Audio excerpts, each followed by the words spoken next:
దేవుని ఉగ్రత ఆర్పిన పాత్ర, దీనాత్ముల మహిమకు కర్త. ఏంటి అసలు దేవుని ఉగ్రత?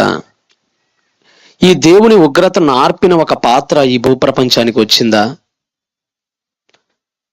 దీన శరీరుల మనకు మహిమను అద్దినటువంటి ఆ రూపకారుడు ఎవరు అనేటువంటి విషయాలని కూలంకషంగా నేటి దినమున ఆలోచించేటువంటి ప్రయత్నం చేద్దాం.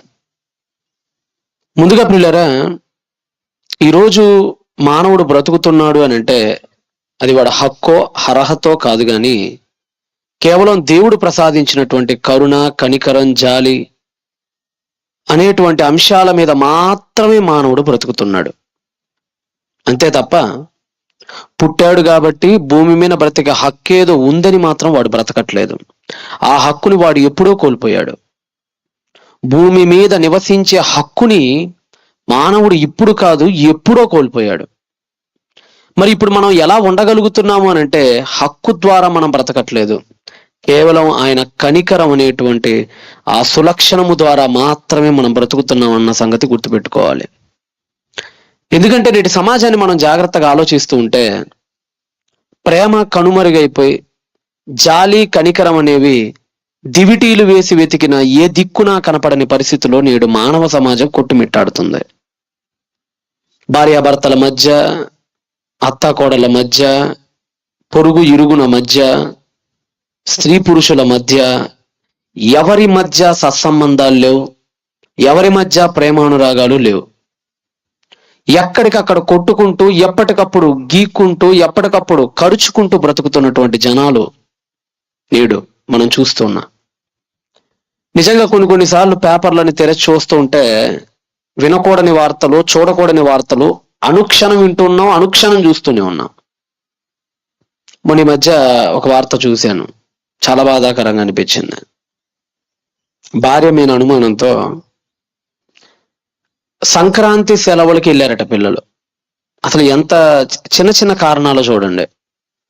పిల్లలు సంక్రాంతి సెలవులకు వెళ్తే ఆ సంక్రాంతికి సెలవులు వెళ్ళిన పిల్లల్ని ఎప్పుడు తీసుకొద్దాం అనే అంశం మీద గొడవైందట భార్యాభర్తలకి.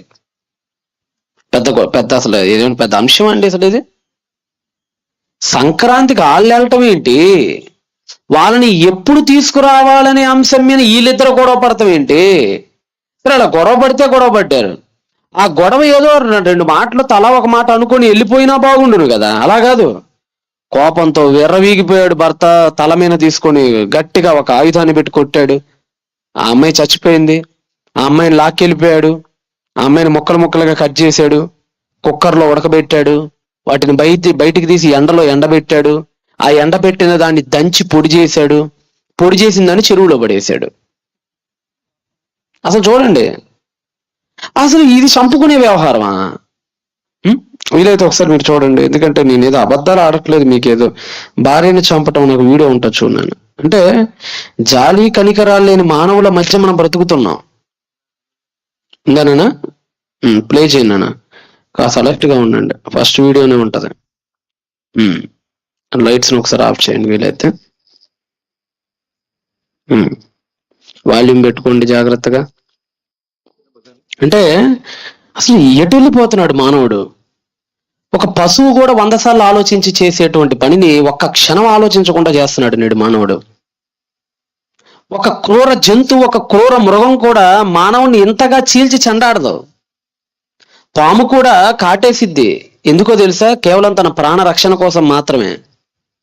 కానీ మానవుడు మాత్రం కనికరం అనేది లేకుండా, జాలి అనేది లేకుండా కట్టుకున్న భార్యని ఇంతగా కడతీరుస్తున్నాడంటే వీడు ఇక ఇరుగు పొరుగు వాళ్ళ పట్ల వీడు ఎలా బిహేవ్ చేస్తాడో, ఇక మిగతా బంధురికాల పట్ల వీడు ఎలాగా అనుసరిస్తుంటాడో, వీడి విధానం ఎలా ఉంటుందో మీ ఊహలకు వదిలేస్తున్నా. అంటే మానవుడు ఎంత రక్త పిపాసిగా మారిపోయాడు, ఎంతగా దిగజారిపోయాడు, పశువు కంటే నీచంగా ఎలాగా పతనమైపోయాడు గుణగణాలలో. ఇలాంటి ఎన్నని చెప్పమంటారు, ఎంతసేపు అని చెప్పమంటారు చెప్పండి. సరే, భార్య అంటే నిన్నగాక మొన్న వచ్చింది కదా, ఈవిడంటే అలా చేశాడండి, కనీసం కనిపించిన తల్లి పట్లైనా జాలి చూపిస్తున్నాడా?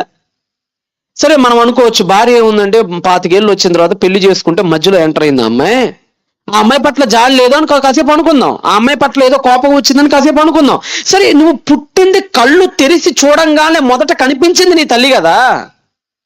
శ్వాస అనేది ఆడినప్పుడు నీ కళ్ళు చూసిన ఒకే ఒక రూపం నీ తల్లి కదా.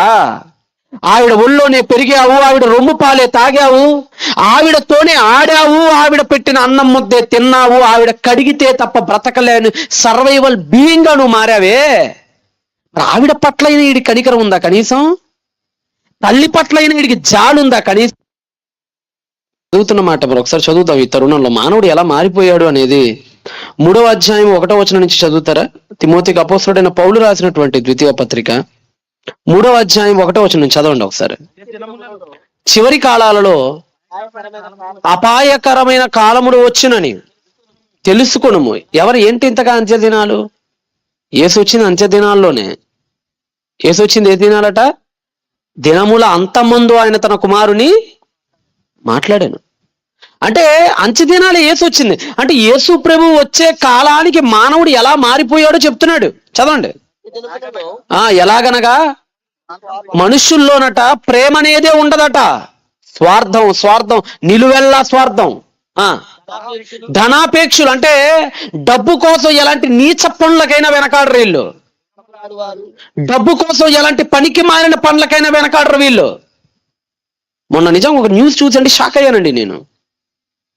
అంటే చదువుతూనే ఉంటాం ఎప్పుడు వార్తల్ని, కానీ కొన్ని వార్తలు వింటుంటే కాసేపు నిద్ర పట్టదు. అదేంటంటే ఒక ఆవిడ డబ్బు కోసం చేసిన పని, ఆల్రెడీ పెళ్ళయింది, వాళ్ళ భర్త ప్రభుత్వ ఉద్యోగి, అంటే గవర్నమెంట్ ఎంప్లాయ్, వాళ్ళ భర్త ప్రభుత్వ ఉద్యోగి, చక్కని మంచి లక్షణాలు ఉన్న అబ్బాయి. ఆ అబ్బాయిని పెళ్లి చేసుకుంది. కానీ ఈ అమ్మాయికి పెళ్లికి ముందే ఒక వ్యక్తితో ప్రేమ కలాపాలు ఉన్నాయి. ప్రియుడు ఉన్నాడు ఈ అమ్మాయికి ఆల్రెడీ.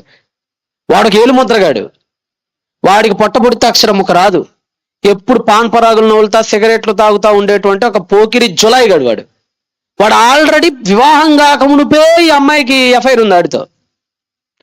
ఏం జరిగిందో మనకు తెలియదు. మొత్తానికి ప్రభుత్వ ఉద్యోగం అయితే పెళ్లి చేసుకుంది. మరి డబ్బు కోసం చేసుకుంది ఏమో మనకు తెలియదు. అసలు ఈ అమ్మాయి ఎంత ప్లాన్ వేసిందంటే, ఎంత కర్ణ కఠోరమైన ప్లాన్ అంటే నిజంగా అమ్మాయి వేసింది. ఈ అమ్మాయి ప్రేమికుడు, ఇందాక చెప్పాను కదా వాడు ఒక జులాయిగాడని, వాడిని చేసుకోవచ్చు, వాళ్ళ ఇంట్లో ఏమనరు. కానీ అమ్మాయి చేసుకోవాలా, కావాలని ప్రేమికుని పెళ్లి చేసుకోవాలా. వాడిని ఏమైనా మోసం చేద్దాం అనుకుంటున్నారా? కాదు, వాడంటే పిచ్చి ప్రేమ. ఆ జులాయిగాడంటే పిచ్చి ప్రేమ ఈ అమ్మాయికి, కానీ పెళ్లి చేసుకోవాలి వాడిని. ఎందుకంటే ఇక్కడ ఆడింది ఒక డ్రామా. మైండ్ పోయింది నాకు ఆ డ్రామా చదివిన తర్వాత. ఒక ప్రభుత్వ ఉద్యోగిని ఏరి కోరి కావాలని సెలెక్ట్ చేసుకొని మరి పెళ్లి చేసుకుందండి. ఎందుకో తెలుసా? ఈ అమ్మాయి పెద్ద చదివి వచ్చింది లేదు, ఆడంటావా ఆడికి సంతకం పెడతాం కూడా రాదు. ఇప్పుడు వీళ్ళిద్దరు ఎలా బతకాలి? లక్షల రూపాయలు కోరికలు ఉన్నాయి వీళ్ళకి. చీరలు కొనిపెట్టాలి, నగలు కొనిపెట్టాలి, వ్యాపారాలు చేసుకోవాలి, డబ్బులతోనే జీవితాన్ని సుఖవంతంగా బ్రతుకుదామని కోరికలు కలిగినటువంటి ప్రేమికుడు ప్రియులు వీళ్ళిద్దరూ.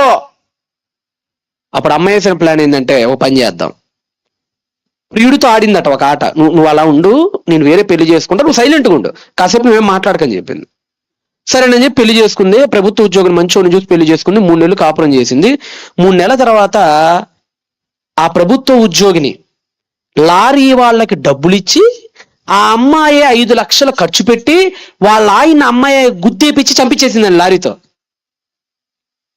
అది ప్రాణం తీసేసింది పాపం. ఎందుకో తెలుసా? అకార్డింగ్ టు గవర్నమెంట్ ప్రకారంగా భర్త చచ్చిపోతే ప్రభుత్వ ఉద్యోగం ఎవరికి రావాలి? అది సంగతి. ఇప్పుడు దీని మొహానికి ప్రైవేట్ ఉద్యోగం కూడా సంపాదించుకోలేదు ఇది. ప్రభుత్వ ఉద్యోగం ఎక్కడొచ్చి చచ్చింది? రాదు కదా. మరి ఇప్పుడు వీళ్ళిద్దరు ఎలా సుఖవంతమైన జీవితం గడపాలి? కుదరదు కదా. అందుకని ఇతని ఎత్తుగడ ఏంటంటే, ఒక మంచి గవర్నమెంట్ ఎంప్లాయ్ చూసి చేసుకుందాం, 3 నెలలు ఏమి ఎరగనట్టుగా కాపురం చేద్దాం, 3 నెలల తర్వాత వాడిని చంపేపిస్తే ప్రభుత్వ ఉద్యోగం ఎవరికి వచ్చింది? ఇప్పుడు నాకు వచ్చింది. ఆ తర్వాత ఇంకొక 6 నెలలు గ్యాప్ ఇచ్చి నేను పెళ్లి చేసుకుంటా. వా, చూసారండి? వీళ్ళ సుఖాల కోసం ఒక మంచిగా ఎదిగి కష్టపడి ప్రభుత్వ ఉద్యోగం తెప్పించుకున్నటువంటి ఒక మంచి అమాయకుని చంపి పొట్టం పెట్టుకుందండి. ఇంతకంటే దారుణం ఏదైనా చదవగలవా? ఇంత తెలివా, ఇంత అతి తెలివా, ఇంత జ్ఞానమా? అంటే ఎంత దారుణమో చూడండి. అంటే కట్టుకున్న తాళి కట్టిన భర్త అనేటువంటి జ్ఞానం లేదు, చంపేసింది. అదే అంటాడు ధనాపేక్షులు. అంటే ధనం కోసం దేనికైనా దిగజారి నీచులు అయిపోతారంటున్నాడు బైబిల్లో దేవుడు. ఇది అవుతున్నారు కదా, చదువుతున్నాం కదా. ఇంకా చదవండి. బింకములు ఆడతారు, అహంకారులు, దూషకులు. అసలు తల్లి తండ్రి కనీసం పాలిచ్చి పెంచిన తల్లిని కూడా చంపేస్తాడు వాడు అవసరమైతే. ఒక వీడియో చూపిస్తాడు చూడు, ఆస్తి ఇవ్వలేదనండి. ఆస్తి ఉండట తల్లి రాసిందట, నా తదనంతరం నీకు ఆస్తి ఇస్తానండి. ఎవరైనా అంతే రాస్తారు, ఎవరైనా అంతే కదమ్మా. అంటే నువ్వు సచ్చేదాకా నేను ఉండాలే, నువ్వు చచ్చిపోయేదాకా నాకు ఆస్తి ఇవ్వవా నువ్వు, అలా అయితే నేనే చంపేస్తా నాకు అని చెప్పి సొంత తల్లిని కాళ్ళు పట్టుకుని కుక్కని ఇచ్చినట్టు ఈడ్చుకెళ్తున్నాడండి వాడు. సన్ బీట్ మదర్ అని ఉంటుంది చూడు నాన్న, ఒకసారి వేయండి దాన్ని, కొద్ది వాల్యూమ్ తగ్గించు, పూర్తిగా వద్దు కొద్దిగా. చూడండి, లైట్స్ ఆఫ్ చేయండి వీలైతే. చూసారండి, చూడండి ఒకసారి. కనెక్ట్ కావట్లేదండి, చూసుకొని వేయండి. అదిగోండి చూసారండి, సొంత తల్లినండి ఫస్ట్ గా నుంచి తదనంతరం ఆస్తి రాసిచ్చిందని కుక్కని పట్టుకున్నట్టుగా పట్టుకుని ఆ తల్లి కాళ్ళను ఈడ్చుకెళ్తున్నాడండి. ఏమండి, ఒకప్పుడు పడితే ఆ తల్లే కదా వీడిని ఎత్తుకొని అయ్యో అయ్యో అయ్యో అని. చిన్నపిల్లలకి గాయం అయితే తల్లి అంత అల్లాడిపోద్దండి. లైట్స్ ఆన్ చేయండి. కొడుకులకి కూతుర్లకి చిన్నప్పుడు గాయాలైతే తల్లి గుండె పగిలిపోద్ది. హడావుడిగా వాడిని ఎత్తుకొని వాడిని జోకొట్టి, నాన్న అలా కాదు నాన్న, ఇలా కాదు నాన్న అని. కొంతమంది తల్లిదండ్రులు అయితే ఆడ ఎక్కడ పడ్డాడు దాన్ని కూడా కొడతారు అవసరమైతే. ఇదేనా పడింది, ఇక్కడైనా పడింది, దానికి నేలను కొడతారు. వీళ్ళు నేలని బీరువా దగ్గరిందని ఇట్లా బీరువాని కొడతారు అవసరమైతే. ఎంత ప్రేమిస్తారా తల్లిదండ్రులు, వాళ్ళని ఎలా ఈడ్చుకుపోవాలనిపిస్తుందిరా ఓ నరుడా. అదే బైబిల్ చెప్తుంది, అరే తల్లి తండ్రుల పట్ల కూడా విధేయత చూపని ఒక తరం రాబోతుంది. అదే అన్నాడు, తల్లిదండ్రులకు నా విధేయులును. ఎవరట? కృతజ్ఞత. ఎక్కడుంది వీడికి కృతజ్ఞత? పాలిచ్చిందని కృతజ్ఞత ఎక్కడుంది వీడికి? జీవితాన్ని నొసిగిందని కృతజ్ఞత ఎక్కడుంది వీడికి? కృతజ్ఞత లేనివారు, అపవిత్రులు, అనురాగం అనే ఒక పదం కూడా ఉందన్న సంగతి కూడా తెలియని పనికి మాలిన వాళ్ళు వీళ్ళందరూ. అతి ద్వేషులు, అపవాదకులు, అజితేంద్రియులు, క్రూరులు. సజ్జన అంటే మంచోళ్ళంటే నచ్చదు, సజ్జన ద్వేషులు, ద్రోహులు, మూర్ఖులు, గర్వాంధులు. దేవుడి కంటే ఈ ప్రపంచంలో సుఖమే మాకు కావాలని అనుకునే జాబితా తయారైందట. చూసారా, పైకి భక్తి గల వారి వలె ఉండి దాని శక్తిని ఆశ్రయించని వారై ఉన్నారు. అంటే మానవుడు ఎంత క్రూరంగా తయారైపోయాడో బైబిల్ చెప్తుందండి. మనం అప్పుడప్పుడు అనుకుంటాం, ఏమండి మానవుడు పాపాలు చేశాడు అంటున్నారు, నిజమే. మరి మానవుడు పాపాలు చేసినప్పుడు దేవుడు క్షమించేస్తే ఒక మాటలో మన పాపాలన్నీ పోతాయి కదా. దానికి మళ్ళీ యేసుప్రభు భూలోకానికి రావటం, యేసుప్రభు భూమి మీద పాపం అన్ని కష్టాలు పడటం, ఆయన దుల్లగా కొట్టేపించుకోవటం, ముళ్ళ కిరీటం పెట్టేపించుకోవటం, సిలువని ఎక్కేయటం, ఇంత దారుణంగా చిత్రవదలు అనుభవించి చచ్చిపోవటం ఎందుకు సార్? మధ్య చాలా మంది ఫూల్ అయిపోయింది బైబిల్ అంటే, జోక్ అయిపోయిందండి బైబిల్ అంటే. చాలా మంది అడుగుతున్నారు, ఏమంటే బైబిల్ పెద్ద ఫూలిష్నెస్ బుక్ అండి. ఎందుకురా? ఎందుకంటే ఏం లేదండి, మానవుడు పాపాలు చేస్తాడని బైబిల్ తెలుసు కదండి, అయినా కానీ దేవుడు మనుషుల్ని చేశాడండి. సరేనండి, ఓకేనండి, బాగానే ఉందండి. మరి దేవుడికి అసాధ్యమైనది ఏది లేదని మీరే చెప్తారు కదండి, అంతే కదండి. దేవుడికి ఏం లేదని మనం చెప్తుంటాం, ఆయనకి అసాధ్యమైనది ఏది లేదు అని మనం చెప్తుంటాం కదండి.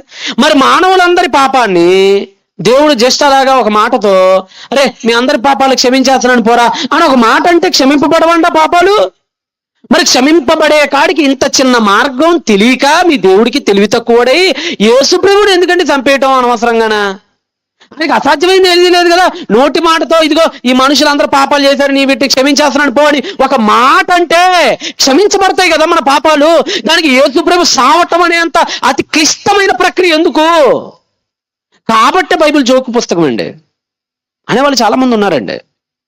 కానీ వీళ్ళకి అర్థం కావాల్సిన విషయం ఏంటంటే, దేవుడు ఒక నిర్ణయం తీసుకోవాలి అనుకున్నప్పుడు ఆయన స్వభావం ఏంటో మనకు అర్థం కావాలి. దేవుడు ఎలా అంటాడు?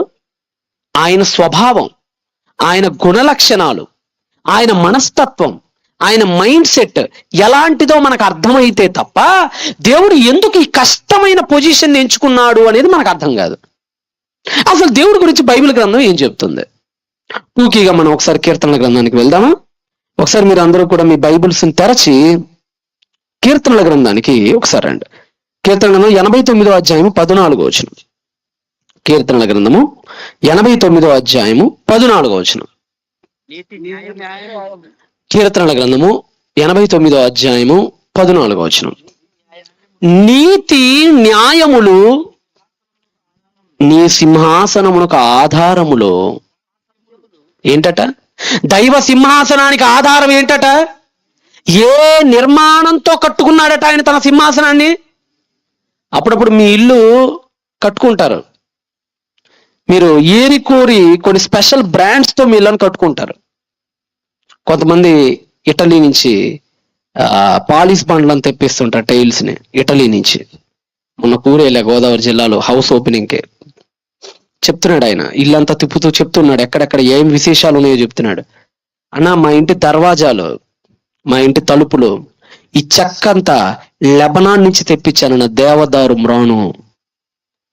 ఇదిగో నా కింద ఇటలీ రోమ్ నగరం నుంచి తెప్పించానన్న ఈ టైల్స్ అన్ని అద్భుతంగా కళకళలాడిపోతున్నాయి చూడండి అన్న. అన్నా మా దగ్గర ఉన్నటువంటి ఇటుకలు కొల్లేరు అనే అతి వజ్రం కోహినూరు డైమండ్ దొరికినటువంటి ఆ లోయలో నుంచి తెప్పించానన్న మా ఇటుకలన్నీ.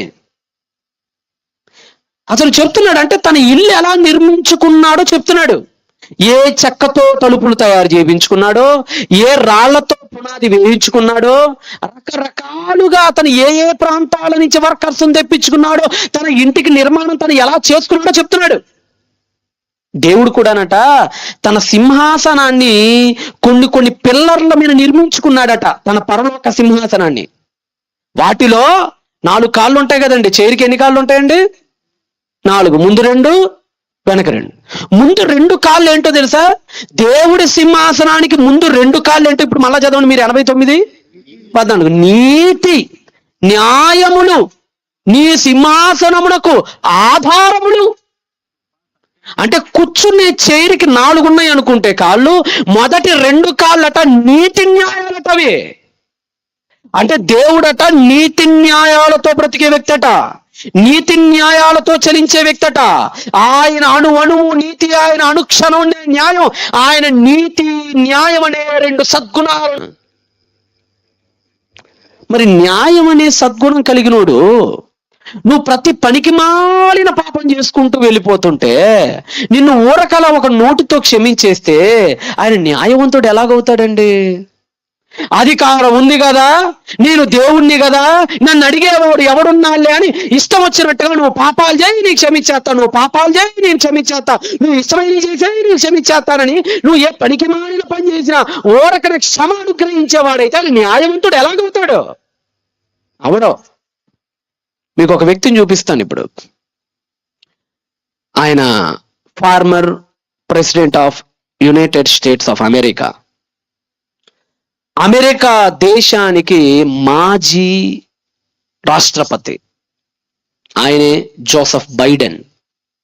ఎవరైనా జో బైడెన్ అని పిలుస్తుంటాం మనం. ఇప్పుడంటే ట్రంప్ గారు వచ్చారు, ట్రంప్కు ముందు ఆయనే కదా జో బైడెన్. జో బైడెన్ ప్రపంచంలోనే అత్యంత ఎకానమీ అండ్ జీడిపి కలిగినటువంటి అమెరికా దేశం పెద్దన్న అని పిలుస్తారు అమెరికాని ఈరోజు ప్రపంచంలో. అప్పుడప్పుడు మీరు న్యూస్లో చూడండి, అమెరికాని ఏమంటారమ్మా? పెద్దన్న అంటారు. ప్రపంచానికి పెద్దన్నగా పిలువబడుతున్నటువంటి అమెరికాకి పెద్దోడు ప్రెసిడెంట్. ఆయనకున్న అధికారాలు అన్ని కావు. అమెరికన్ ప్రెసిడెంట్కి ఒక అధికారం ఉంది, ఎలాంటి నేరస్తున్నైనా సరే చిటికేస్తే విడుదల చేసేసేయాలి. ఎవడు మాట్లాడికి చట్టసభలు మాట్లాడటానికి వీల్లేదు, సుప్రీం న్యాయ వ్యవస్థ మాట్లాడటానికి వీల్లేదు, ఏ పౌరులు ర్యాలీలు చేయడానికి లేదు. ఎంత అధికారం ఉందంటే అమెరికా రాష్ట్రపతికి, చిటిక వేసి వాడిని వదిలే అంటే వెనక ముందు చూడకుండా ఎందుకు ఏంటి అని అడగకుండా రిలీజ్ చేసి పంపించాలి ఆ వ్యక్తిని, వాడు ఎలాంటి వాడైనా సరే. అంత గొప్ప అధికారం అమెరికన్ ప్రెసిడెంట్ సొంతం. అలాంటి అమెరికన్ ప్రెసిడెంట్కి కడుపున పుట్టిన సొంత కొడుకు ఒకడు ఉన్నాడండి. వాడి పేరు హంటర్ బైడెన్. ఏం పేరు? Hunter Biden. నిజంగానే వాడు పెద్ద హంటరు. వాడి పైన ఉన్న క్రిమినల్ కేసులు, వాడిపైన ఉన్నటువంటి పన్ను ఎగవేత కేసులు, వాడిపైన ఉన్నటువంటి గంజాయి కేసులు, వాడిపైన ఉన్నటువంటి అక్రమ ఆయుధ రవాణా కేసులు అమెరికాలో ఎవడి మీద లేవు. వాడు ఫుల్లుగా గంజాయి కొట్టి, ఫుల్లుగా హెరాయిన్ కొకాయిలు తీసుకొని ఇష్టం వచ్చిన వాళ్ళ మీదకి ఎక్కిచ్చేస్తాడు వాడు కారుని. అంతటితో ఆగడు. లైసెన్సులు లేని తుపాకీలు కారులో పెట్టుకొని పిట్టలు కాల్చినట్టు కాల్చేస్తాడు వాడు. ఇన్కమ్ ట్యాక్స్ కట్టడు, కరెంటు బిల్లులు కట్టడు, ఏ ట్యాక్స్ కట్టడు. క్రిమినల్ కేసులు ఉన్నాయి, రేప్ కేసులు ఉన్నాయి, మర్డర్ కేసులు ఉన్నాయి. వాడు ప్రెసిడెంట్ కొడుకు. వీడంత దుర్మార్గుడు దేశంలో కూడా ఎవడు లేడు. అంత దుర్మార్గుడు వీడు. వీడి మీద ప్రభుత్వాలు ఎన్నో కేసుల్లో పెట్టి, ఎందరో అమాయకులు చంపిన కేసులన్నీ వీడి మీద సుప్రీంకోర్టులో ఉన్నాయి. సుప్రీంకోర్టు వీడికి ఏం విధించిందో తెలుసా? ఉరి శిక్ష విధించింది. మరి ఇప్పుడు ఏం చేయాలి? జో బైడెన్ నిజంగా న్యాయవంతుడైతే, నిజంగా నీతిమంతుడైతే, తన ప్రజలకు హాని చేసినటువంటి ఆ దౌర్భాగ్యుడు తన కొడుకు కాదనుకుని వదిలేసుకోవాలి. కానీ ఏం చేశాడు తెలుసా? నా దగ్గర అధికారం ఉంది, నన్నెవడు అడుగుతాలేరా అని చెప్పేసి ఏం చేశాడో ఒకసారి మీరు జో బైడెన్ నాకు వీడియో చూడండి. నేను లైట్స్ ఒకసారి ఆఫ్ చేసి ఆ వీడియో చూడండి.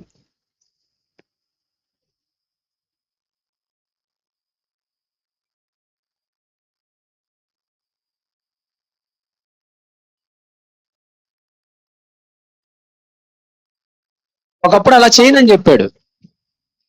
పర్లేదు నన్ను ప్లీజ్.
చాలండి.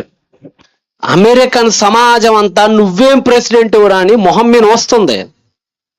ట్రంప్ జో బైడెన్ ఓడిపోవటానికి one of the main reason కూడా అది. కొడుకు కదా, కడుపును ముట్టాడు కదా, నా దగ్గర అధికారం ఉంది కదా అని కనీసం జరిమానా కూడా విధించలేదండి ఆడికి. కనీసం ఒక 6 నెలలు జైల్లో కూడా పెట్టలేదండి ఆడిని. ఊరకలే సంతకం పెట్టేశాడు అంతే. నా కొడుకు వాడు ఏదైనా చేసుకొని నీ క్షమాపణ పెట్టేస్తున్నా, వదిలేయండి అని అనేసాడు అంతే. అమెరికా దేశం మొత్తం ఈ ఎన్నుకున్నందుకు సిగ్గుపడుతున్నాం అని చెప్పింది అమెరికా రాష్ట్రం అంతా. ఈ విషయం మీకు ఎందుకు చెప్తున్నానంటే, అధికారం ఉంది కదా, అడిగేవాడు లేడు కదా అని దోషి అయిన తన కొడుకుని ఏం చేశాడు అతను? క్షమా. మరి చచ్చిపోయిన వాళ్ళందరికీ ఏమైపోవాలి? మరి వాడు కార్లు పంపించాడు, అమాయకుల ప్రాణాలని ఎవడు తిరిగిస్తాడు? మరి వాడు అక్రమ ఆయుధాలతో చంపేశాడు, మరి దానికి ఏంటి? మరి దానికి సొల్యూషన్ ఏంటి?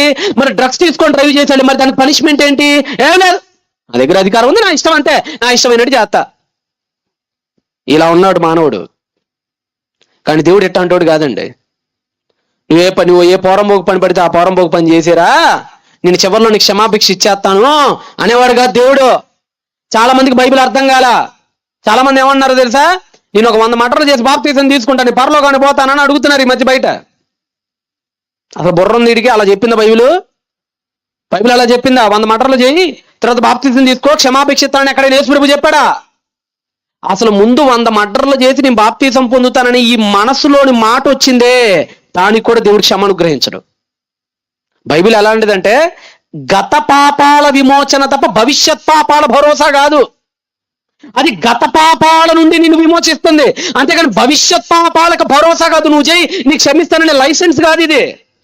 బాప్తీసం పరమార్థం తెలియదు, యేసు ప్రభు ఎందుకు క్షమించాడో తెలియదు, ఈ లోకానికి ఏసు అర్థం కాలా, ఎవడు ఇష్టమైనట్టు మాట్లాడేస్తుంటాడు. కానీ దేవుడు ఇప్పుడు తీసుకున్న నిర్ణయం ఏంటో తెలుసా? మనందరం పాపం చేస్తే దేవుడు కూడా క్షమించగలడు మనం అనుకుంటున్నట్టుగానే ఒక మాటలో. కానీ అలా క్షమించాడు అనుకోండి, ముందు 2 కాళ్ళు విరిగిపోయి కుర్చీ కింద పడిన ముసలివాడితో సమానం అవుతాడు. ఇందాక చెప్పాను కదా, కుర్చీకి 2 కాళ్ళు ఉంటాయి, నీతి న్యాయం అని. అప్పుడప్పుడు మీరు కూర్చున్నప్పుడు ఎప్పుడైనా కాలు ఇరిగిపోయి, కుర్చీ కాలు ఇరిగిపోయి ఎప్పుడైనా కింద పడ్డారా? పడలేదా? ఇక అలా పడ్డట్టే దేవుడు. ఎందుకో తెలుసా? ఎదురే పెట్టుకున్నావు నీతి అని, ఇటు పక్కన న్యాయం అని, ఆ రెండే తప్పిపోవాలా? ఇప్పుడు దేవుడు కుర్చీ కాలు విరిగి కింద పడినటువంటి వృద్ధుడితో ఏకమైపోతాడు దేవుడు. దేవుడు అలాంటి నిర్ణయం తీసుకోడు. అందుకని మనకు ఆయన క్షమించలా, ఆయన ఒక నిర్ణయం తీసుకున్నాడు.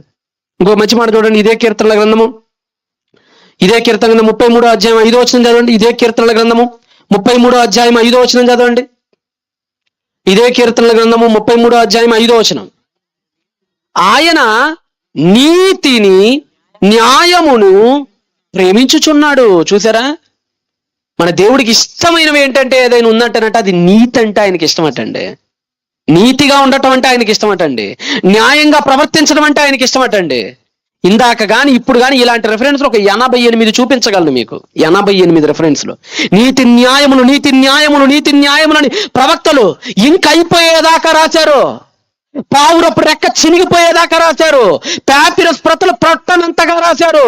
దేవుడు నీతి న్యాయాలకి ఎంత పెద్ద పీట వేస్తాడో మీరు బైబిల్ గ్రంథం మొత్తం చదివితే కొన్ని 100 సార్లు ఆయన నీతి గురించి బైబిల్ ఘోషిస్తుంది. మరలాంటి నీతిపరుడు, అలాంటి న్యాయవంతుడు నిన్ను క్షమిస్తాడా? ఒట్టి పుణ్యానికి ఊరకనే నోటి మాటతో క్షమించేంత అన్యాయస్తుడా? కాదు కాదు కాదు కాదు, అలాంటి వాడు కాదు మన దేవుడు. అందుకని మన దేవుడు ఒక నిర్ణయం తీసుకున్నాడు. చేసిన పాపానికి తగినటువంటి శిక్ష అనుభవించాల్సిందే, చేసిన పాపాలకు తగిన కర్మ అనుభవించాల్సిందే. ఈ సమస్త మానవ జాతిని నరకానికి పంపించడానికి సిద్ధపడింది దేవునిలోని నీతి న్యాయం. నీతి న్యాయం అనే ఆ గుణాలు ఏం చేస్తున్నాయి తెలుసా? ఈ మానవులందరూ చేసిన పాపానికి ఖచ్చితంగా వీళ్ళు నరకానికి వెళ్ళిపోయి తీరాల్సిందే అని దేవుడు జడ్జిమెంట్ ఇవ్వబోతున్నాడు. అలా ఇవ్వబోతుంటే ఆయనలో ఇంకొకటి కూడా ఉంది. ఇంతటితో అయిపోలా. మనం ముందు 2 కాళ్ళ గురించి చదువుకున్నాం, ఆయన కుర్చీకి ముందు ఉన్నాయి. మరి వెనక 2 కాళ్ళు కూడా చూడాలి కదా. వెనకమాల 2 కాళ్ళు ఏంటో ఒకసారి మీరు అందరూ ఇర్మియా గ్రంథం తీయండి. ఇర్మియా గ్రంథం 31వ అధ్యాయము 13వ వచనం.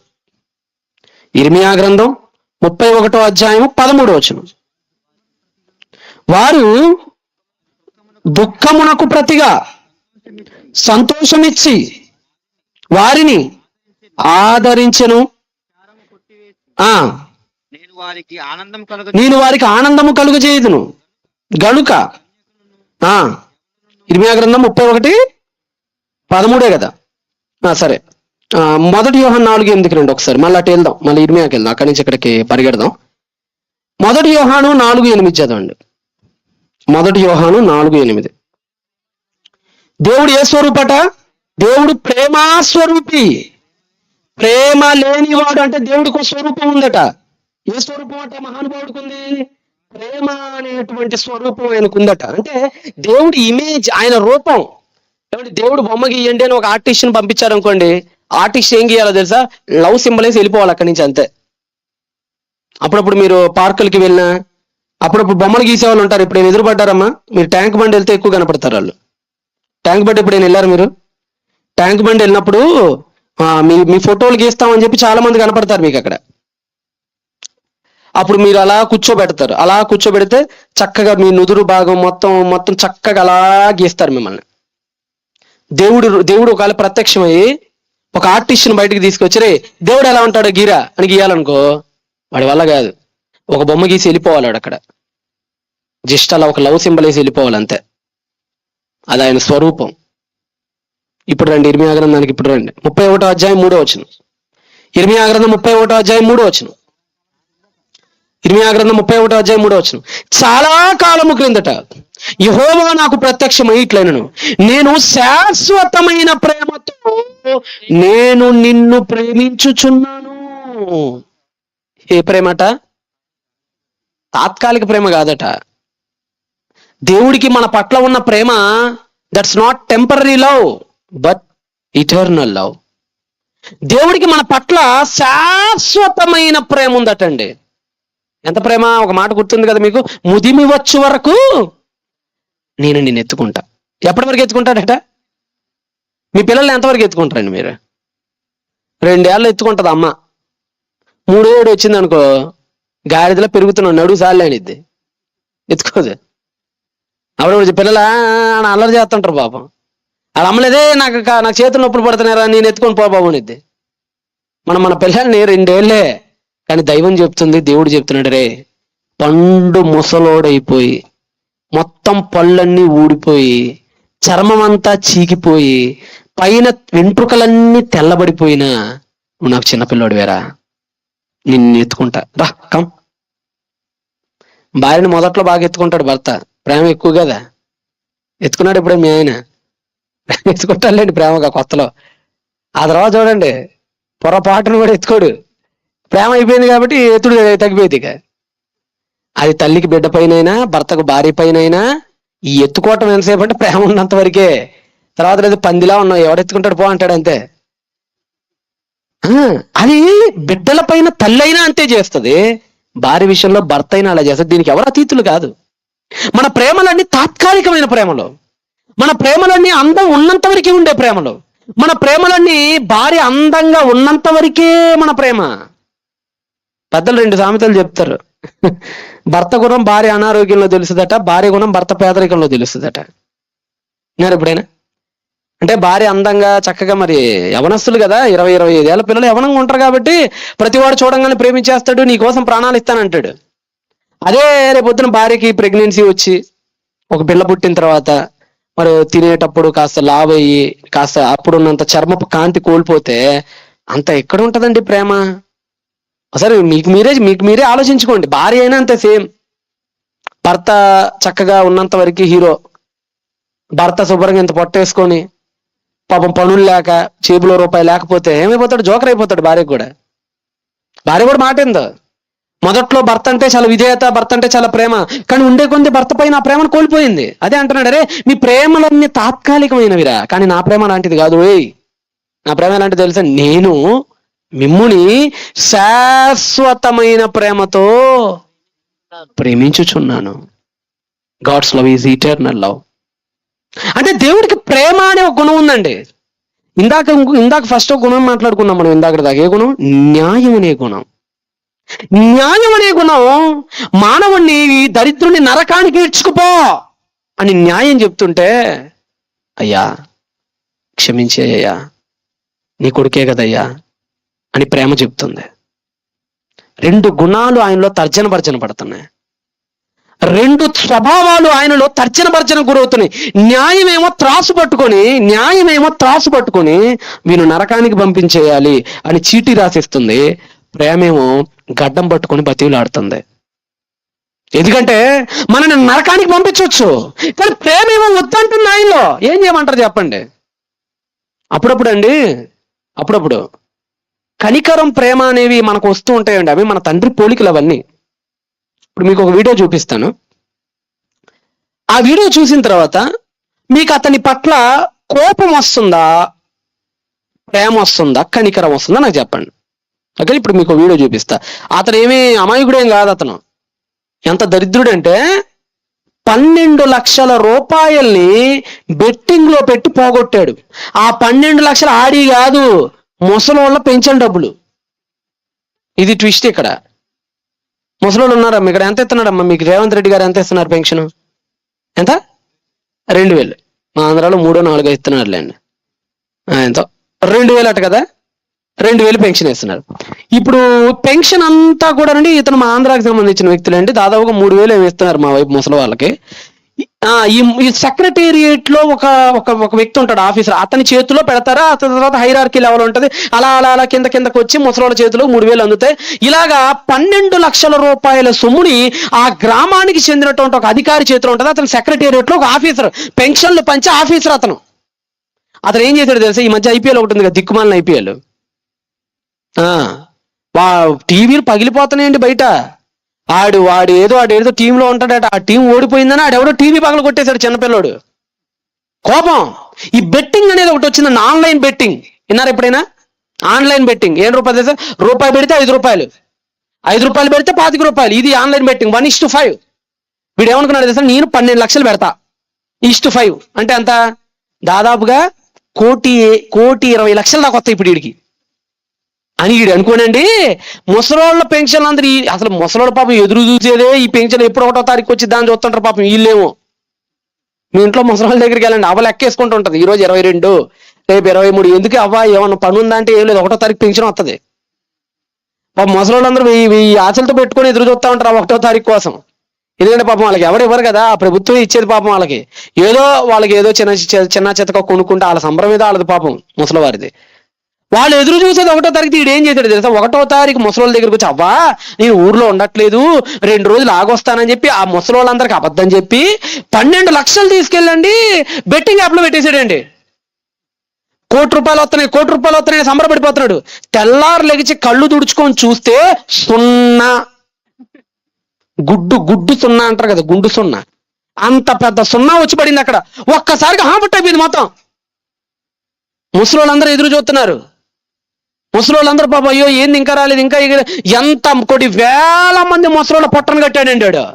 కొన్ని వేల మంది ముసలి వాండ్రకు మందు బిల్లలు లేకుండా చేశాడండి ఆ దిక్కుమాలినోడు. ముసలోళ్ళకి పాపం డబ్బులు లేక 1వ తారీఖు కోసం ఎదురు చూసి అలిసిపోయి చాలా మంది ఔషధాలకు డబ్బులు లేక చచ్చిపోయిన వాళ్ళు కూడా ఉంటారండి. ఇంతమంది పొట్టను కొట్టాడు వాడు. కొట్టి ఇప్పుడు వాడు ఏమంటున్నాడు, ఒకసారి వీడియో చూడండి నన్ను ఒకసారి. చిన్న పసికందుని 2 రోజుల నుంచి అన్నం లేదట పసికందుకి. బావిలో చెరువు కట్ట దగ్గరికి వచ్చాడు, అందరం కలిసి దూకి చచ్చిపోదాం, చివరిగా ఈ వీడియో పెడదాం, ఏమన్నా అవకాశం ఉంటే ఓకే, లేదంటే చచ్చిపోదామే అని చెప్పి తన భార్యని తీసుకొని పిల్లవాడిని తీసుకొని చెరువు కట్ట దగ్గరికి దూకటానికి వచ్చాడు. సూసైడ్ చేసేసుకుందామని ఫ్యామిలీ అంతా సిద్ధపడి వచ్చేసింది. భార్య కూడా ఇక చచ్చిపోదామండి మనం బతకలేము ఇక అని చెప్పి వచ్చేసింది. ఇప్పుడు మీరు ఆ వీడియో చూశారు కదా, మీకు ఆ వీడియో చూసిన తర్వాత ఏమనిపిస్తుంది మీరు చెప్పండి. లేదు 12 లక్షలు ఎగ్గొట్టాడు వీడు, ఈయన ఏం చేస్తారో తెలియదు, ఈ దరిద్రుడిని ఎక్కడున్నా సరే వెతికి వేటాడి పట్టుకొని ముక్కు పిండి వసూలు చేయండి సార్ అని అనిపిస్తుందా? ఏదో పాపని చంకన పెట్టుకున్నాడు కదండి, పాపం చచ్చిపోదాం అంటున్నాడు, ఏదో ఒక అవకాశం అంటున్నాడు, క్షమించండి అంటున్నాడు, రెండోసారి మళ్ళీ తప్పు చేయను అంటున్నాడు, భార్య ఉంది, చూస్తే చిన్న ఆడబిడ్డ ఉంది, పోన్లేండి సార్ క్షమిద్దాం అని ఇలా అనిపిస్తుందా? నిజాలు చెప్పండి. అంటే మీ డబ్బు కాదనే అయింది. లేదంటే ముసలోళ్ళని అడగండి, పాపం ముసలి అవ్వాలని అడగండి ఒకసారి. అవ్వాతాతలు మీరు చెప్పండి, మీరైతే బాగా చెప్తారు. ఏమని చెప్తారు అవ్వాతాతలు? ఏ చేయాలి సార్ అని పెద్ద మనిషి ఎవరైనా లెగుతారు ఇక్కడ? లేకుండా పాపం తను కూడా ఏమంటాడు తెలుసా, పోన్లేండి 3,000 కదా, నాకు మహా అయితే 2,000 వస్తాయి, ఆడేమో పెళ్ళం బిడ్డలతో వచ్చాడు చచ్చిపోతాను అంటున్నాడు సార్, సర్లే ఏదో ఒకటి పోయింది, ఎంతో పోయింది, ఇది కూడా పోయింది అనుకుంటా, వాడిని పాపం క్షమించండి సార్ అనే అంటారు. ముసలి వాళ్ళ హృదయంలో కూడా ఏమనిపిస్తుంది? క్షమించాలనే చెప్తుంది మనసు. యవనస్తుల పిల్లలకు కూడా ఏమనిపిస్తుంది? ఫోన్లో ఒక అవకాశం ఇద్దామని అనిపిస్తుంది మనసు. మరి మనమే సాటి మానవుడు క్షమించండి క్షమించండి అని ఇన్నిసార్లు అడిగితే మనకే క్షమించాలనిపిస్తుంటే, మనకే వాడు చావటం ఇష్టం లేకుండా వాడికి ఒక అవకాశం ఇద్దాం అనుకుంటుంటే, మరి దేవుడు ఒక్కసారిగా నరకానికి పంపించాలంటే మరి ఆయనకి మనసు ఒప్పిద్దా? మనకంటే ప్రేమ స్వరూపే. అసలు ఈ ప్రేమ మనలో ఉండటానికే కారకుడు ఆయనే. మనలో ఇప్పుడు మీరు అంటున్నారే క్షమ, అసలు ఈ క్షమ అనేది ఒకటి ఏడ్చిందే ఆయన వల్లే. ప్రతిరూపాలమైన మనకే ఇంత జాలుంటే నిజస్వరూపుడైన ఆయనకి ఇంకెంత ప్రేమ ఉండాలి? ఉంది. అందుకని ఆయన అనుకుంది, ఆ కుర్చీ వెనక 2 కాళ్ళు అనుకున్నాయి, దేవా క్షమించు దేవా. ముందు 2 కాళ్ళు చెప్తున్నాయి, దేవా వద్దు దేవా. వెనక 2 కాళ్ళు చెప్తున్నాయి, దేవా క్షమించే దేవా, వద్దు దేవా, క్షమించు దేవా, వద్దు దేవా, క్షమించు దేవా. 4 కాళ్ళు 4 స్వభావాలలో ఆయన తర్జన పడిపోతున్నాడు. ఆయన ఏం చేయమంటారు చెప్పండి ఇప్పుడు ఆయన్ని? నరకానికి పంపిస్తే న్యాయం హ్యాపీగా ఉంటది, కానీ ప్రేమ కన్నీళ్లు పెట్టుకుని ఏడ్చిద్ది. క్షమించేస్తే ప్రేమ హ్యాపీగా ఉంటుంది, కానీ న్యాయం అలిగి కోపధారిగా మారిపోయిద్ది. ఏం చేయమంటారు ఇప్పుడు ఆ మహానుభావుని? మత్తయి సువార్త ఒకసారి వస్తారా? ఒకసారి తెలిసి ఒకసారి మీరందరూ మత్తయి సువార్తకు రండి ఒకసారి. మత్తయి సువార్త 18వ అధ్యాయము 27వ వచనం నుంచి చదవండి. మత్తయి సువార్త 18వ అధ్యాయము 32వ వచనం. ఆ దాసుని యజమానుడు వానిని పిలిపించి, చెడ్డదాసుడా, నీవు నన్ను వేడుకొంటివి గనుక. ఎన్నో వచనం చదువుతున్నారు? 32 వద్దులే గాని 23కి రండి. 23కి రండి. 18వ అధ్యాయము మత్తయి సువార్త 23వ వచనం. కావున పరలోక రాజ్యము తన దాసుల యొద్ద లెక్క చూచుకుని కోరిన ఒక రాజును పోలి ఉన్నది. అతడు లెక్క చూచుకుని మొదలు పెట్టినప్పుడు అతనికి 10,000 తలాంతులు వచ్చి ఉన్న ఒకడు. ఒక వ్యక్తట ఎన్ని తలాంతులు అప్పట? 10,000 తలాంతులు అప్పట. ఎన్ని తలాంతులు? 10,000 తలాంతులు అంటే 10,000 రూపాయలు అనుకునేరు. కాదు, కింద ఫుట్ నోట్లో చూడండి. ఒక తలాంత ఎంతటమ్మా? 3,600. ఇప్పుడు 10,000 ఇంటూ 3,600. లెక్కల మాస్టర్లు ఎవరు ఉన్నారు ఇక్కడ? 3,60,00,000. ఎన్ని లక్షలు? 3,60,00,000 అప్పు. ఎప్పుడు? 2,000 సంవత్సరాల కిందట. ఇప్పుడు కాదు. ఏడు మీలో ఎవరికైనా ఇక్కడ 30 లక్షలు అప్పున్న వాళ్ళు ఎవరైనా ఉన్నారండి?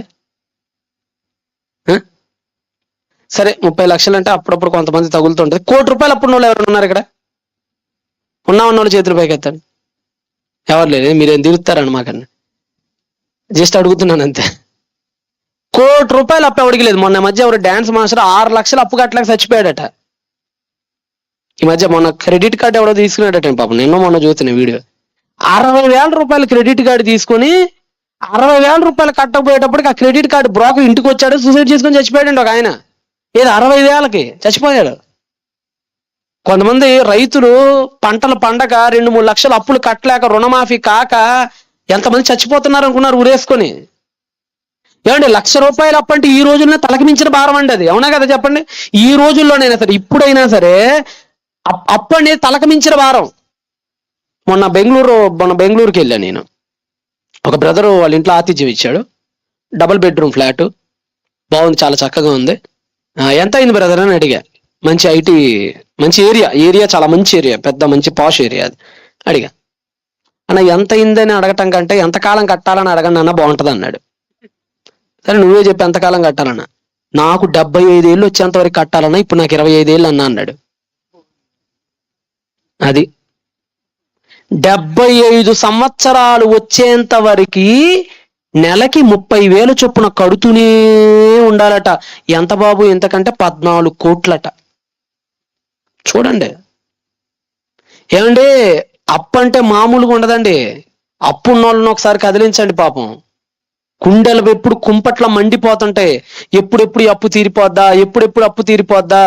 బిడ్డల మీద అప్పులు పడకూడదని తల్లిదండ్రులు బ్రతుకుండగానే చెడ్డ చాకరీలు చేస్తారు పాపం. అప్పు సామాన్యమైంది కాదు. వడ్డీలు కట్టే వాళ్ళని అడగండి. వడ్డీలు ప్రతి నెల కడుతుంటే, రోజువారీ వాడు వచ్చి అడుగుతుంటే డబ్బులు లేవని చెప్పడానికి సిగ్గు చచ్చిపోతుంటది అప్పుడప్పుడు మనలో. నిజంగా ఇలాంటి ఏంటి, అది 2,000 సంవత్సరాల క్రిందట 3,60,00,000 అప్పు అంటే ఏంటండి అసలు? అది ఎప్పుడు కడతాడండి? అసలు జన్మకు తగున జన్మలో కట్టగలరా వీడంత అప్పు? కట్టలేడు. అంత అప్పు పాలైపోయాడు. ఇప్పుడు వచ్చాడు యజమానుడు, వచ్చాడు. చదవండి, యజమానుడు వచ్చాడు చూడండి. ఇప్పుడు యజమానుడికి న్యాయం ఉంది కదా. న్యాయ గుణం ఏమంటుంది యజమానులో? చదవండి ఇప్పుడు అక్కడ. అప్పు తీర్చుటకు వాడి యొద్ద ఏమీ లేదు.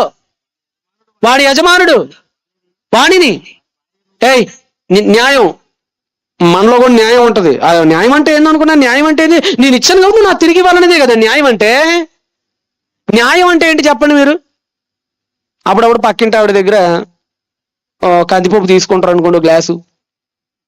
మళ్ళీ న్యాయం ఏంటి? తిరిగి ఏం చేయాలి ఆ గ్లాసుడు కందిపప్పు? ఇచ్చే మనం గ్లాస్ కూడా ఇయ్యం. అదో టైప్. మనం వాళ్ళు అడుగుతూ ఉంటారు పాపం. అంటే న్యాయం అంటే ఏంటంటే తీసుకున్నది తిరిగి ఇవ్వటమే న్యాయం. ఇప్పుడు ఆ యజమానుడిలోని న్యాయం ఏమంటుందంటే, నువ్వేం చేస్తావో నాకు తెలీదు, నోరు మూసుకో. ఏం చెప్తున్నాడు చదవండి.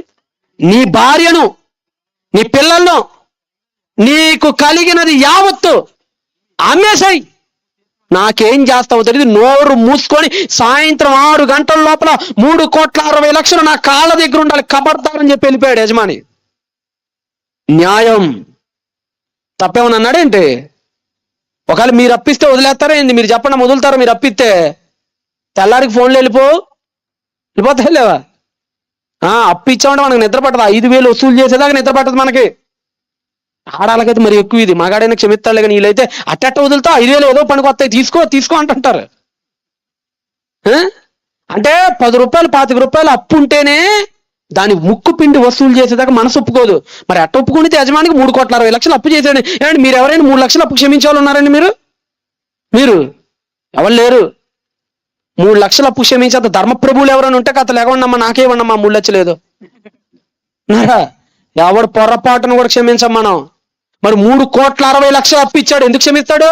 అదే అన్నాడు, ఏం చేస్తావు అన్నది, నీ పిల్లల్ని అమ్మే, నీ భార్యను అమ్మే, నీ యావత్ అమ్మే, నాకు సాయంత్రం 6 గంటలకల్లా తీసుకొచ్చి పెట్టమన్నాడు. ఇంటికి వెళ్ళిపోయాడు. మళ్ళీ వచ్చాడు. ఇప్పుడు ఏం జరిగిందో మళ్ళా చదవండి. కాబట్టి ఆ దాసుడు అతని ఎదుట సాగిలపడి మురక్కి, అయ్యా ఓర్చుకో, ప్లీజ్ ప్లీజ్ నా ఎడలో ఓర్చుకోను, నీకంతా చెల్లితే. ఇప్పుడు ఆడు కూడా అదే కదా అంటుంది. మా అమ్మ దగ్గరికి వెళ్ళి, మా నాయన దగ్గరికి వెళ్ళి బతినాడు చెల్లిస్తాను అంటున్నాడు. ఇందాక ఆన్లైన్ బెట్టింగ్ లో వాడు కూడా ఇదే అంటున్నాడు. ఇక్కడ కూడా నీకు అంతయు చెల్లించేదను అని చెప్పగా ఆ దాసుని యజమానుడు ఏమొచ్చిందంటే, ఇప్పుడు ఇంకో గుణం ఉంది కదా, న్యాయ గుణం అయిపోయింది. న్యాయ గుణం నువ్వు కట్టి తీరాల్సిందే అని చెప్పింది.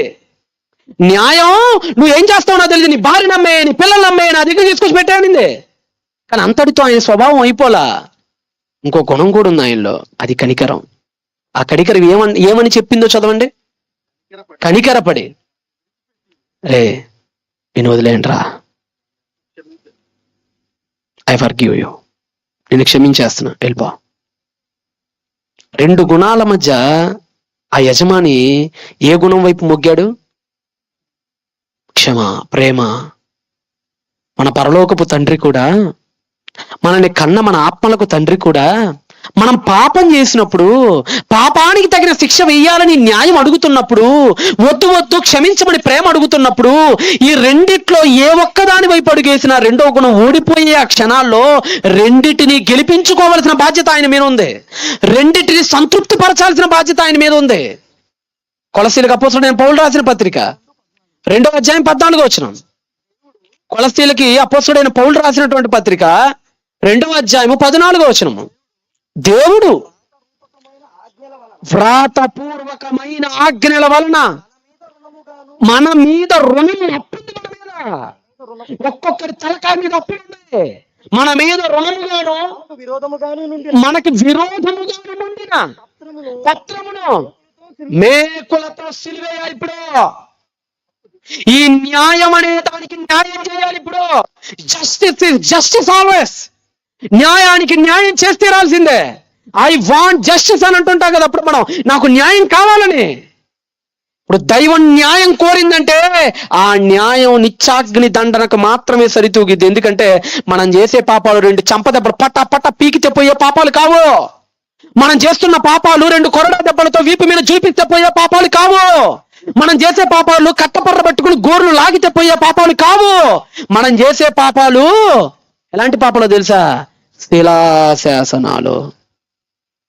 మరణం తప్ప, చావు తప్ప, అగ్నిగుండం తప్ప మన పాపాలకు మరొక సమానమైన శిక్ష లేనే లేదు. సరి సమానమైన శిక్ష ఏదైనా మన పాపాలకు ఉందంటే అది నిత్య నరకం, కాలిపోయే అగ్నిగుండం మాత్రమే. అందుకని వదులుకుందామంటే ఆయన ఒప్పట్ల. అందుకని ఇప్పుడు ఆయన ఏం చేశాడు తెలుసా? ఇటు న్యాయాన్ని, అటు ప్రేమను, ఇటు కనికరాన్ని, అటు నీతిని, 4గిటిని సమాధానపరచాలి. ఏది భంగపడకూడదు. ప్రతి దానికి న్యాయం జరగాలి. ఆయనలో ఉన్న ప్రతి గుణం సాటిస్ఫై అవ్వాలి. అలా సాటిస్ఫై అవ్వాలంటే ఒక క్రియ జరగాలి అనుకున్నాడు ఆయన. ఏం చేద్దాం? యేసుని పిలిచాడు. యేసు, న్యాయం భంగపడకూడదు. ఏం చేస్తావో నాకు తెలియదు. నాలో ఉన్న నీతి చిన్నబుచ్చుకోకూడదు. ఏం చేస్తావో నాకు తెలియదు. నాలో ఉన్న ప్రేమ బాధపడకూడదు. మరలా ఏం చేస్తావో నాకు తెలియదు. నాలో ఉన్న కనికరం విసర్జింపబడకూడదు. ఏం చేస్తావు? ఏదో ఒకటి చేద్దాం. తనలో తాను ఆలోచిస్తున్నాడు దేవుడు. దేవుడు తనలో తాను ఆలోచిస్తాడండి, దానిలో తాను అనుకుంటాడండి. ఎందుకు అనుకోడు ఆయన? ఎఫెసీయులకు అపోస్తలుడైన పౌలు రాసిన పత్రిక 1వ అధ్యాయం 10వ వచనం చదవండి. అనుకున్నాడో లేదో తనలో తాను ఈ తర్జన భర్జన పడ్డాడో లేదో. ఎఫెసీయులకు అపోస్తలుడైన పౌలు రాసిన పత్రిక 1వ అధ్యాయం 10వ వచనం. ఈ సంకల్పమును బట్టి పరలోకంలో ఉన్నవే గాని ఇటు భూమి మీద ఉన్నవే గాని సమస్తమును క్రీస్తు నందు సమకూర్చవలెనని తనలో తానట హిమ్సెల్ఫ్, తనలో తాను నిర్ణయానికి వచ్చాడట. ఆయనలో ఆయన ఒక ప్రణాళిక రచిస్తున్నాడట. ఆయనలో ఆయన ఒక నిర్ణయానికి వస్తున్నాడట. ఇటు న్యాయం ఇటు ప్రేమ ఏది చిన్నపుచ్చుకోకుండా రెండింటికి న్యాయం జరుగుతాయి కదా అని తనలో తాను ఒక ప్రణాళిక సిద్ధం చేసుకుంటున్నాడట దేవుడు. అలా సిద్ధం చేసుకున్నప్పుడు గుర్తొచ్చినాడు ఆయన తన జ్యేష్ఠ కుమారుడైన యేసు. యేసుని లోకానికి పంపించాడు. యేసుని లోకానికి పంపించాడు ఎందుకో తెలుసా? శిక్ష వెయ్యకుండా క్షమించే ప్రసక్తి లే. ఒకవేళ క్షమిస్తే ఆ రోజు జో బైడెన్కి దేవుడికి తేడా లేదు. ఇక మీకు ఇందాక చెప్పా, జో బైడెన్ గారు ఏం చేశాడు? సొంత కొడుకుని శిక్ష వినేశాడా? అది అన్యాయం అంటారా న్యాయం అంటారా? అన్యాయం. ఒకవేళ నోటి మాటతో మానవ ప్రపంచంలో ఉన్న పాపాలన్నిటి దేవుడు క్షమించేస్తే ఆ రోజు God equal to Joe Biden. There is no difference between Joseph Biden and God. దేవుడికి ఆ బైడెన్ గాడికి ఇక తేడానే లేదు ఒకవేళ మామూలుగా క్షమించేస్తే. న్యాయం లేదు. మీరే అంటున్నారు కదా, మీరే అంటున్నారు తండ్రి కొడుకుని క్షమించేది న్యాయం ఏంటంటే మీరే అంటున్నారు. రేపు దేవదూతలు అడగవా ఆయన్ని?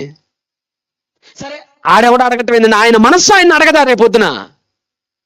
అందుకనే దేవుడు ఒక నిర్ణయానికి వచ్చాడు. లేదు న్యాయం కూడా చాలా ప్రధానమైన గుణం దేవుడికి. ప్రేమ ఒక్కటే కాదు, న్యాయం కూడా. ప్రేమ ఎంత పాలుందో న్యాయం కూడా అంతే పాలుంది ఆయనలో. ఏది ఎక్కువ లేదు, ఏది తక్కువ లేదు, రెండు సమానంగా ఉన్నాయి దేవుళ్ళలో. ఈ రెండిట్లో ఏది తక్కువ అవటానికి వీల్లేదు. కాబట్టి ఏం చేయాలి? శిక్ష పడాల్సిందే. మరి ఏం చేద్దాం తండ్రి? మీరు తట్టుకోలేరు. ఓ పని చేద్దాం, ఈ సమస్త మానవాళి మీద పడాల్సిన శిక్షను నువ్వే వేసేసుకో. శిక్ష అనేది శిక్షే. Punishment is punishment. There is no compromise. నేను శిక్ష విధించడంలో కాంప్రమైజ్ కాను. నాకు న్యాయం జరగాల్సిందే. వీళ్ళందరూ శిక్ష అనుభవించాల్సిందే. అయితే శిక్ష మాత్రం మాఫీ చేయను. ఆ శిక్ష నీపైన వేస్తానంతే. కొరింథీయులకు అపోస్తలుడైన పౌలు రాసినటువంటి ద్వితీయ పత్రిక 5వ అధ్యాయం 21వ వచనం చదవండి అమ్మా. కొరింథీయులకు అపోస్తలుడైన పౌలు రాసిన 2వ పత్రిక 5వ అధ్యాయం 21వ వచనం చదవండి.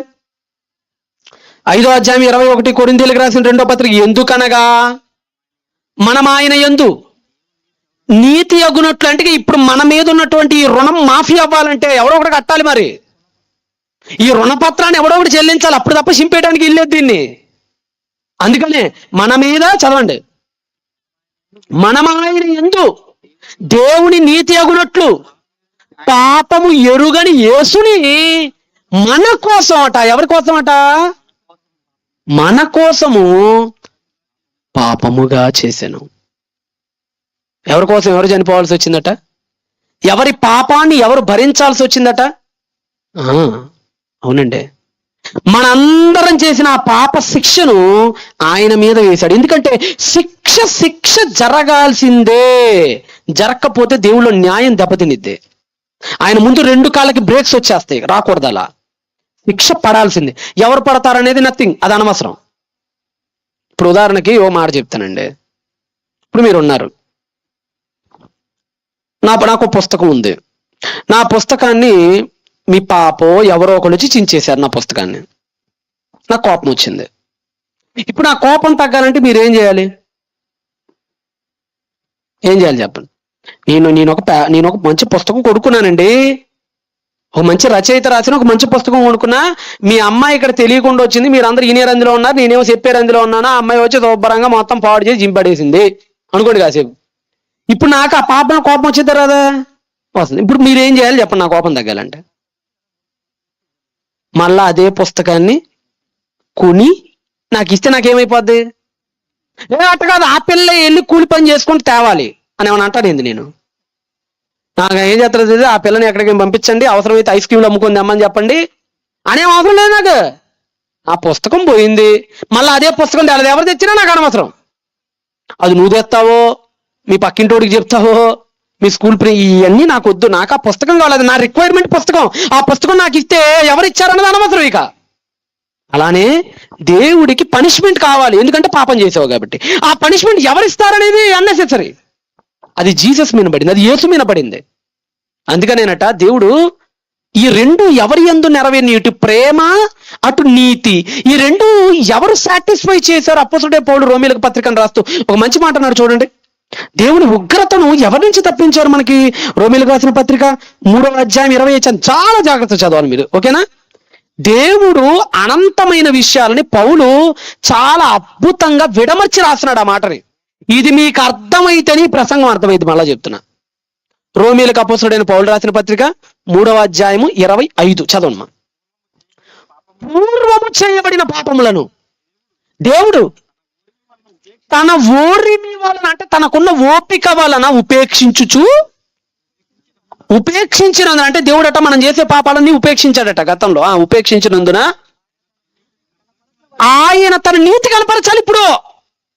ఇప్పుడు ఆయనలో న్యాయమనే గుణాన్ని ప్రపంచానికి కనపరచాలి. అలా కనపరచటానికట క్రీస్తు యేసు రక్తము నందలి. అంటే ఇప్పుడు దేవుని నీతిని కనపరిచింది ఎవరు? క్రీస్తు రక్తం, ఆయన సిలువ. యేసు సిలువ అంటే ఏమనుకున్నారు? దేవుడి న్యాయ పీఠం, అది దేవుడి న్యాయపు త్రాసు అది. ఎందుకంటే ఆ త్రాసు సమానంగా తూగింది అక్కడ. అందుకని చూడండి, యేసుపురం ఇలా ఉంటుంది, చేతులు ఎలా ఉంటాయి ఆయనకి?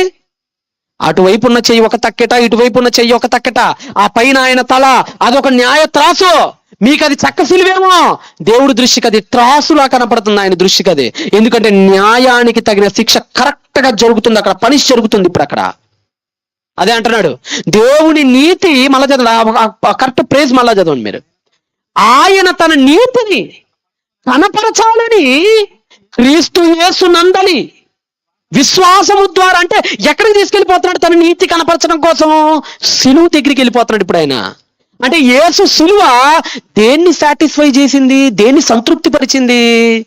దేవునిలోని ఆ ముందున్న రెండు ఉన్నాయి, ఏంటవి? 2 కాళ్ళు, నీతి న్యాయాలను సరిగ్గా సమకూర్చగలిగింది.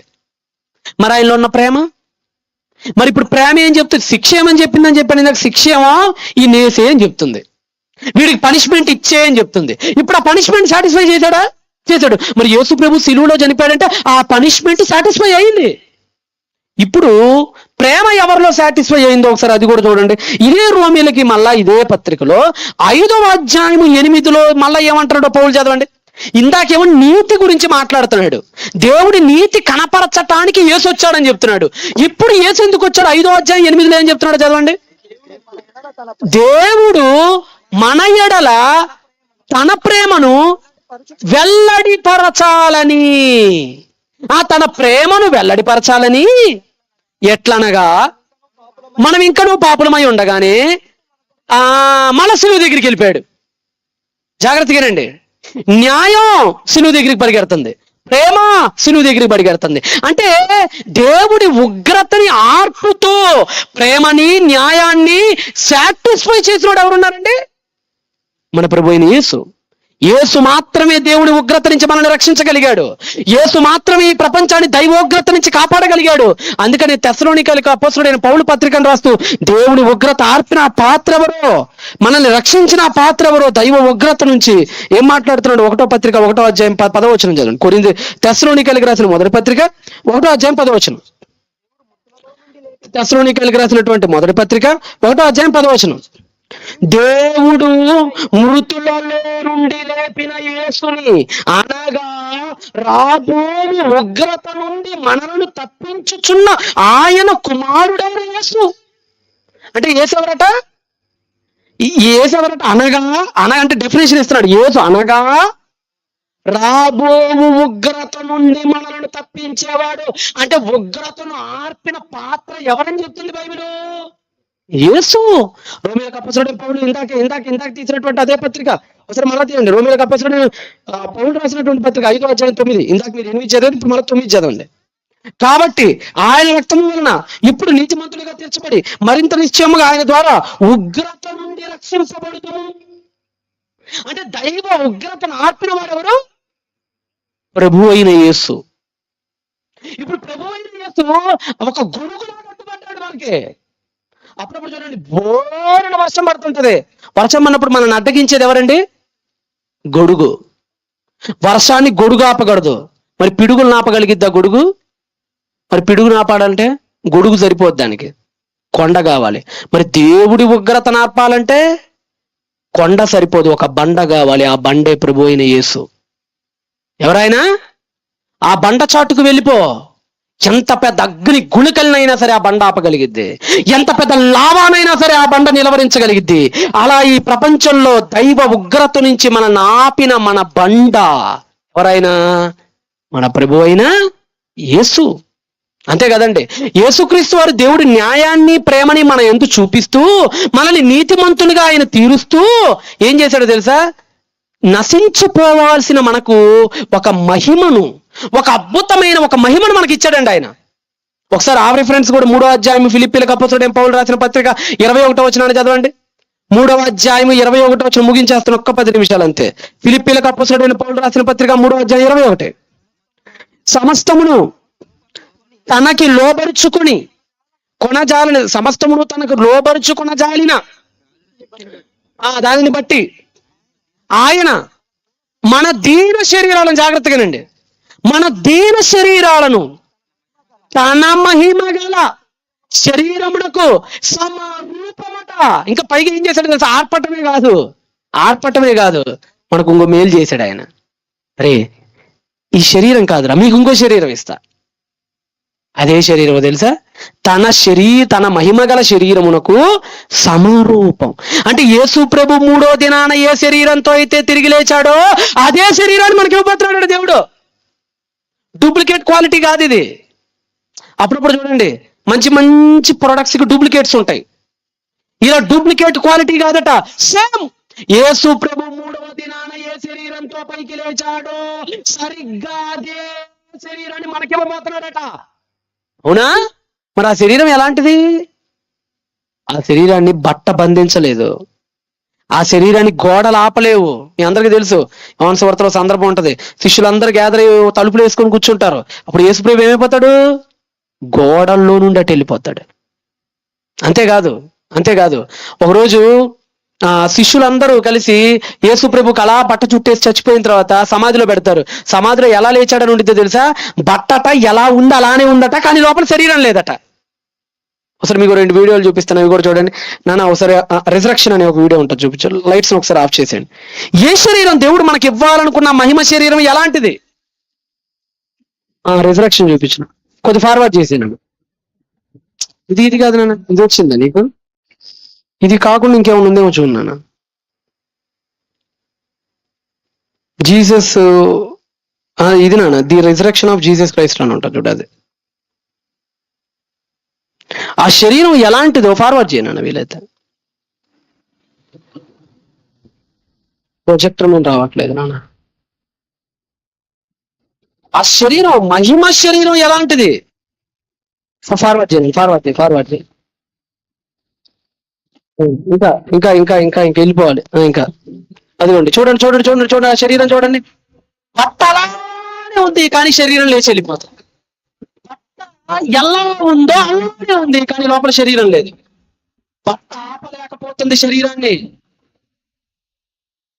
యేసు లేచాడు, చుట్టబడిన బట్ట అలానే ఉంది కానీ యేసు లేచాడు. ఆ శరీరాన్ని ఏ నూలు పోగు ఆపలేదు, ఆ శరీరాన్ని ఏ బట్ట ఆపలేదు, ఆ శరీరాన్ని ఏ వస్త్రం బంధించలేదు, ఆ శరీరాన్ని ఈ ప్రపంచంలో ఎలాంటి కట్టడాలు ఆపలేదు. లేచి వెళ్ళిపోతాడు ఇప్పుడు ఆయన. అదిగోండి లేచాడు. శరీరం ఆపలేకపోయింది ఆయన్ని, బట్టలు ఆపలేకపోయింది ఆయన శరీరాన్ని, వెళ్ళిపోయాడు. ఇంకోటి ఉంటుంది, డోర్స్ క్లోజ్ అని ఇంకోటి ఉంటుంది, అది కూడా వేసే. బట్ట ఆపలేకపోయింది కదా ఆయన శరీరంలో. గోడలు ఏమైనా ఆపినాయా, తలుపులు ఏమైనా ఆపినాయా, గదులు ఏమైనా ఆపినాయా అంటే అది కూడా ఆపలేదండి. చూడండి ఒకసారి, డోర్స్ క్లోజ్ అని ఉంటుంది ఒకటి. అదిగోండి ఫార్వర్డ్ చేయండి. అదిగోండి శిష్యులు ఉన్నారా? గోడ ఆపలేకపోయింది చూడండి.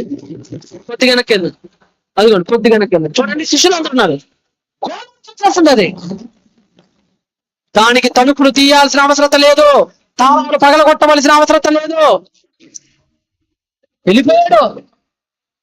అంతేకాదు చిటికలో ఆ శరీరం ఎక్కడి నుంచి ఎక్కడికైనా ప్రయాణం చేయగలిగిద్ది. జీసస్ అసెండింగ్ అని ఇంకోటి ఉంటుంది చూడండి.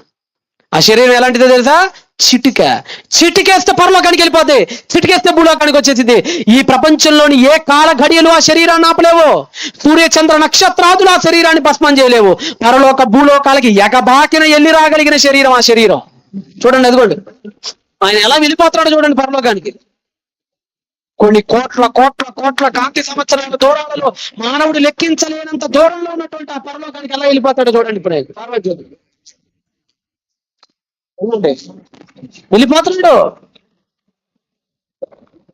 వెళ్ళిపోతున్నాడు. ఈ గడియారాలు, ఈ కాల చక్రాలు, ఈ విశ్వకాల మానయానాలు ఆపలేవు. కళ్ళెమ్మట చూస్తుండగానే పరలోకవాసుడు వెళ్ళిపోయాడు. అసెండింగ్ వెళ్ళిపోయాడు.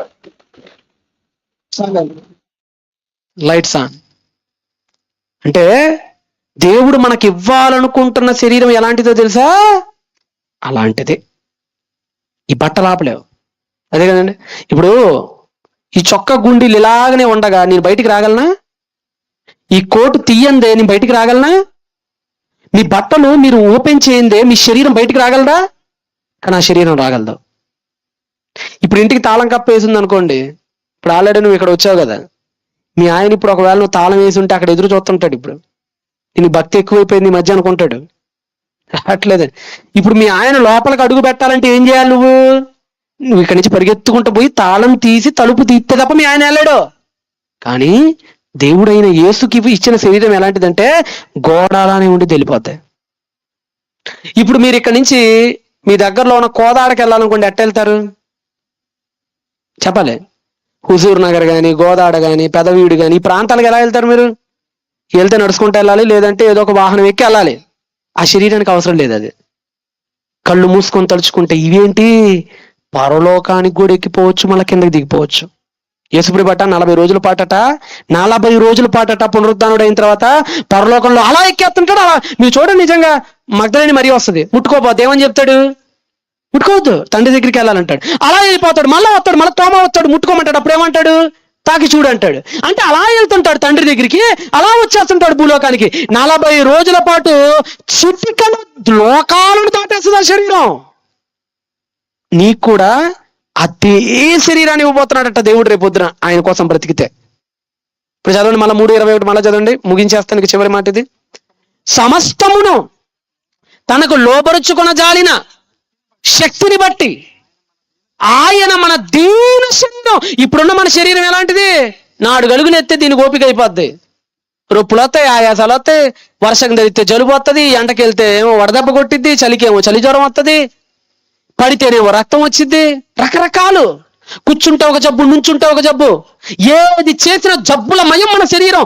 ఇలాంటి దీన శరీరమునట, చదవండి, దీన శరీరమును తన మహిమ గల శరీరమునకు సమరూపం అంట. సమరూపం అంటే ఏంటంటే ఈక్వల్. సమం అంటే అర్థం ఏంటి? సమానమైన శరీరాన్ని మనకి ఇవ్వబోతున్నాడట ఆయన. మరి మీకు వద్దా? ఒకసారి ఆలోచించుకోండి. ఈ శరీరానికే కక్కుర్తి పడిపోయి ఈ శరీరానికి నువ్వు తాగుడు అలవాటు చేసేసావనుకో, ఇక అది ఎందుకు ఇస్తాను నీకైనా? నీ మీద నమ్మకం రావాలి ఆయనకి. ఆ శరీరం ఇవ్వాలంటే నీ మీద ఏం రావాలి? కూతురు ఉందండి, కూతుర్ని తండ్రి నమ్మి బయటకు పంపిస్తాడు. ఇంకా దూరం పంపించాలంటే ముందు కూతురు మీద ఏముండాలి? అదే ఈ కూతురు ఎవరితోనో చట్టపట్టాలు వేసుకొని తిరగటం కనిపించింది అనుకోండి, ఇక ఎక్కడికైనా పంపిస్తాడా? పంపిడు. ముందు నీ దగ్గరున్న షాపు దగ్గరికి వెళ్ళినప్పుడు నీ ప్రవర్తన చూస్తాడు. ఆ షాపు దగ్గర నువ్వు పర్ఫెక్ట్ అనిపిస్తే అప్పుడు సర్కిల్కి అయినా పంపిస్తాడు. ఇది నీకు అర్థమైతే ఈరోజు మనందరికీ దేవుడు పరీక్ష పెట్టాడు. ఆ పరీక్ష ఏంటో తెలుసా? మీకు ఇదిగో ఈ దీన శరీరాన్ని ఇస్తా, మీరు దీన్ని పర్ఫెక్ట్ గా వాడండి. ఫస్ట్ ఇది మీరు పర్ఫెక్ట్ గా వాడితే నెక్స్ట్ అది ఇస్తా.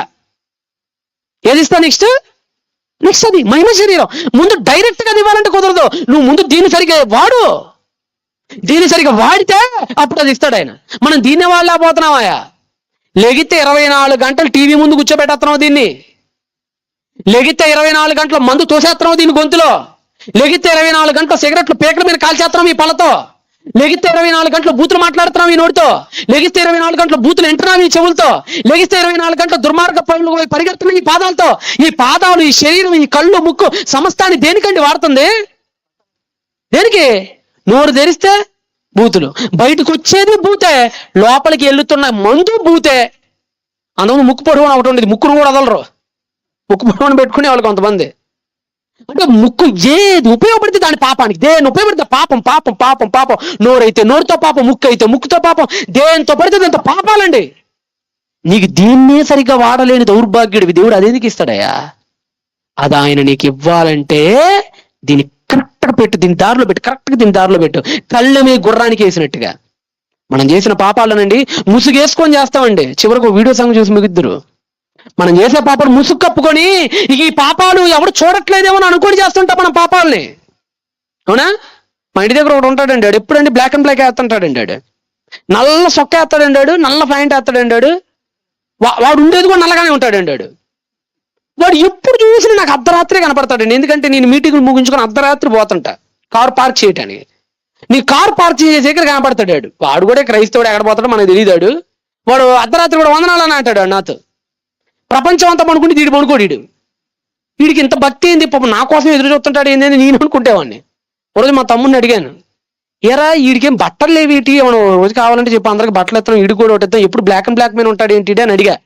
ఏం చెప్పాడు తెలుసా? అన్నా వీడు బ్లాక్ అండ్ బ్లాక్ వేసేది ఎందుకో తెలుసా మీకు? వీడు ఆ వీధిలో ఒక ఆవిడతో వీడికి ఎఫ్ఐఆర్ ఉందన్న.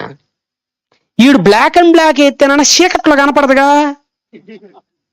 నీకు అర్థమవుతుందా? ఇక్కడ బ్లాక్ అండ్ బ్లాక్ అంటే పాపం అయ్యప్ప మాల అనుకునేది అది కాదండి. అది హైందవ సోదరుల భక్తి మార్గం, మళ్ళీ అది కాదు. మీరు దాన్ని ఎక్కడికో ముడి పెట్టకండి. వీడు మన క్రైస్తవుడు.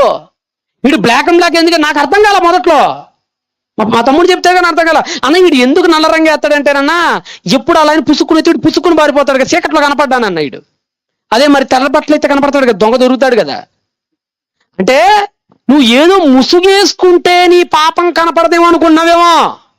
కిటికీలు ఎతుకుతావు, దర్వాజాలు ఎతుకుతాడు, కానీ పరలోకమందున ఒక వ్యక్తి నీ పాపాన్ని పసిగడుతున్నాడు, చూస్తూనే ఉన్నాడు.